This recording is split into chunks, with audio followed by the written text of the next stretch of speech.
on my run now.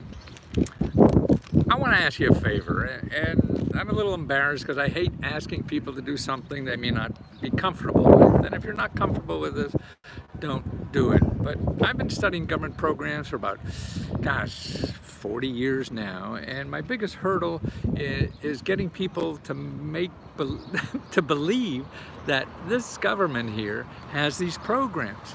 So if you ever use my stuff or I've helped you in the past or anything, I wonder if you'd take a minute and leave a testimonial. Testimonial, if you go to letsgohelp.com, I put a banner on the top that you could just click on and use the camera in your phone to leave a testimonial. And it's really, sure, it's self-serving, but I think it's really about America and what America has for everybody, and not just for the people who know.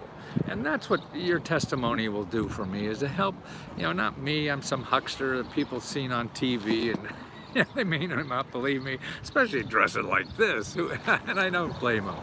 But I do that because I have fun and try to attract your attention, because this is real. I don't believe in, I don't take myself seriously, but my work is very serious, and that's what keeps me going to do this for 77 years or 50 years, and I'm 77 now, and I hope I have 15 or 20 left.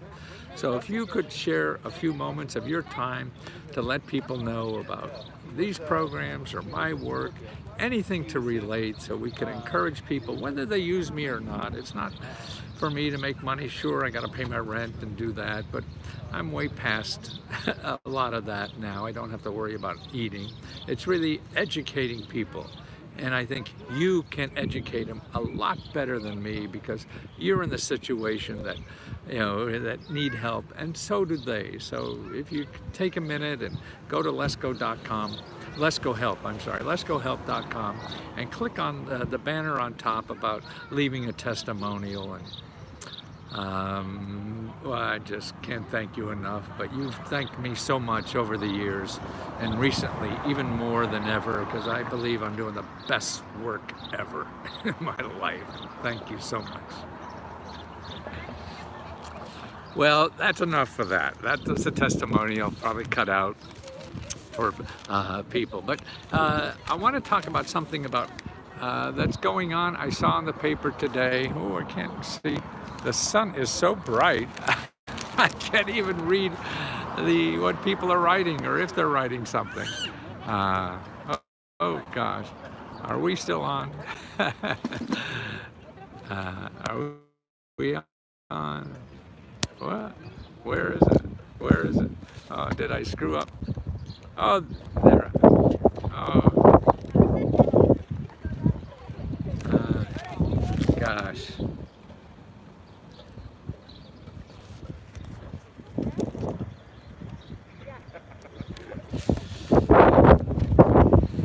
I guess it's, I don't know what happened, but I guess I'm here. Okay, and you're there, and you see me on the other side. I'm on the side of the Capitol. I don't know if you could see, we got the gates back up. I don't know if they ever took them down on this side. I know they took them down on the other side. I'll have to check when I leave, go down the hill. But this is on the top side of the U.S. Capitol, and they have the gates. I don't know if they're back up or they never came down on this side.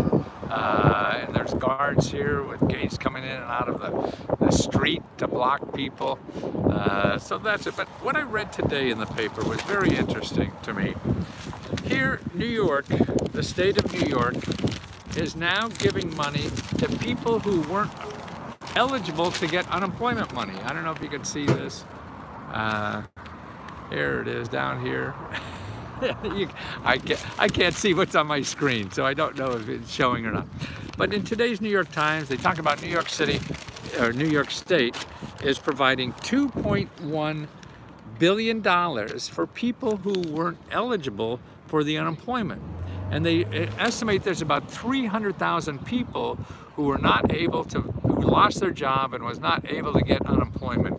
They lost and they weren't able to collect because they're undocumented. They're here sort of, I don't understand. They have work papers or something. I don't understand the immigration laws. But apparently they're here working and doing all this work, and now 300,000, they have no money. and it's been like this for a year. So what the state legislature did is $1.2 billion, and that's to give them retroactively $300 a month. So that goes up to like, $15,000. Now, California did that too, and they gave about, I think about $50 million, but this is $1.2 billion. I mean, that's how many people are there, and it's a lot more money. So it's really, to me, what it really says, if you have something in your mind that you think is true about government programs, it probably isn't anymore. There are so many things happening, so many things that are changing in our society that what you know or what you thought was true probably doesn't work anymore. And even what is true at one time for the current programs is wrong. Like now I've been studying up on PPP and EIDL. They're changing those laws every day, what's available. And they probably have new. And actually for the PPP, it's probably wise to apply as soon as possible. Apparently they're running out of money finally again. So that didn't look like it was a problem for a while, but now they're giving out more money. Because about 2-3 weeks ago they said, on your tax form they'll take a bigger number instead of the smaller number, so that means they're giving out a lot more money. And I applied for it just to see how it works and things like that, and it looks like I'm eligible now. I'm at some bank who's going to send the money if I live long enough. I don't know what that. Usually people are getting it quickly, but it's amazing how. And now on the other EIDL, now that's going up to like $2 million. You could only used to get $500,000. Now it's $2 million. And that's a loan. It's not all grant. There is a grant part. I think about $15,000 you get, and that's another thing. You call it a loan, but they call it a grant afterwards, and it just you can't believe what you believe. I guess that's what I'm really saying, because everything changes so much that what you believe about some program is probably not true. So again, you can't believe what you believe. So you got to get the horse's mouth. And also, don't believe people like me, or people that are selling you services and things like that, because this is government. This is what you owe. So you own these people right here, and they all work for you.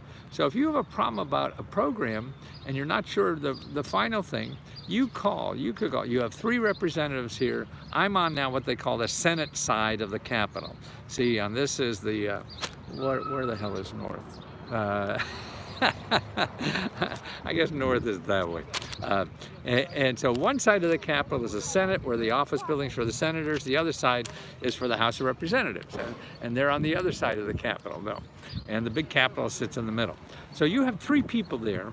You have 2 senators and 1 congressman you could call. You could call, you could email or whatever. Sure, you're going to have to wait in line, but you try to wait in line at the bank, or the Comcast or whatever the hell it is. That's life in the city, or even in the country. Everywhere. So, but these people give you the facts because they write the laws. They're the people who really know. Everybody else is interpreting. And then they have the power to call the agency and find out exactly what the truth is. So you don't have to worry about somebody interpreting right, wrong, or whatever, or that it's changed since they did it. See, that's the other thing. It's just too hard to keep up. And then when in doubt, you just apply. You hear about a program, PPP or EIDL or some grant program. Hey, do I do this? Do I do that? Who cares? Just apply. It costs nothing. And none of these applications. Hi. Am I okay here? Oh, good. Okay. Did the fence go back up again? Or? Oh, okay. They didn't take this one down. No, just the one in front. Yeah, cool.